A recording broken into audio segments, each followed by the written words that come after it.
Bismillahirrahmanirrahim. Assalamualaikum warahmatullahi wabarakatuh.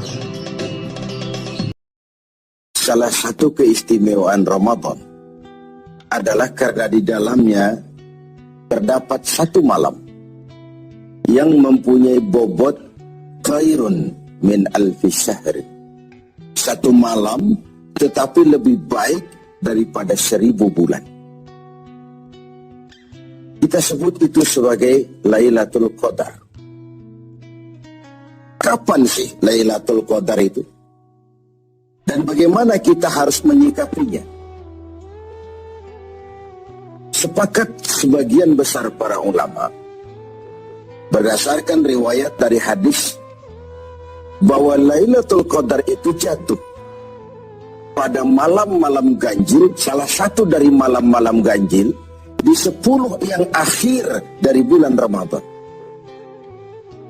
Bisa dia tanggal 21, 23, 25, 27, 29 di malam-malam ganjil dari 10 yang akhir. Inilah rahasia kenapa baginda Rasul kalau sudah masuk 10 yang akhir dari Ramadan, hamparkan, sing-singkan lengan baju, hamparkan sajadah, dan lebih banyak di masjid ketimbang di rumah. Ini bedanya baginda Rasul dengan kita. Kita sudah memasuki 10 yang akhir, gulung sajadah. Tengok 10 yang akhir, barisan tarawih di masjid mulai mengalami kemajuan. Orangnya makin susut. Sudah berpikir mudik, sudah berpikir beli pakaian baru, sepatu baru, baju buat anak, oleh-oleh buat orang tua, sehingga konsentrasi ibadah buyar. 10 yang akhir Rasulullah sing-singkan lengan baju, hamparkan sajadah, lebih banyak di masjid ketimbang di rumah. Nah, mereka tentu yang ingin mendapatkan Lailatul Qadar, menemukan Lailatul Qadar, harus sudah berniat dan berjaga-jaga sejak awal Ramadan. Jadi tidak bisa pakai ilmu untung-untungan. 20 Ramadan tidak tarawih, 21 berangkat ke masjid, 22 libur lagi, 23 masuk. Kenapa? Oh, ini malam ganjil. Tidak seperti itu moralitasnya. Dia berjaga-jaga sejak awal Ramadan untuk mendapatkan Lailatul Qadar ini. Bagaimana kita harus menyikapi Lailatul Qadar ini? Tentu kita harus melihatnya dari sisi betapa rahman dan rahimnya Allah itu. Maha kasih, maha penyayang, maha pengampun, maha menerima taubat. Umat-umat terdahulu sebelum kita diberikan umur yang relatif panjang. Nabi Adam 2000 tahun. Nabi Nuh 950 tahun. Rata-rata umatnya ya sekian itu umurnya. Jadi secara hitung dagang, kalau 300 tahun mereka bergelimang dosa, kan masih punya stok 400 tahun untuk bertaubat. Umpama hitung-hitungannya harus begitu.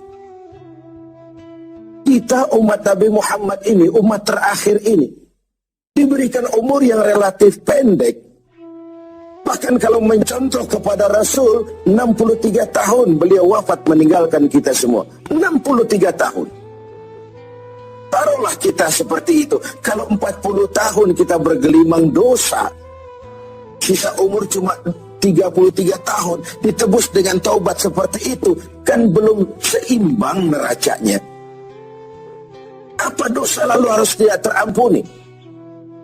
Apa tidak ada peluang untuk melakukan pemutihan terhadap seluruh kesalahan yang pernah kita lakukan? Dari sisi inilah kita melihat makna Lailatul Qadar.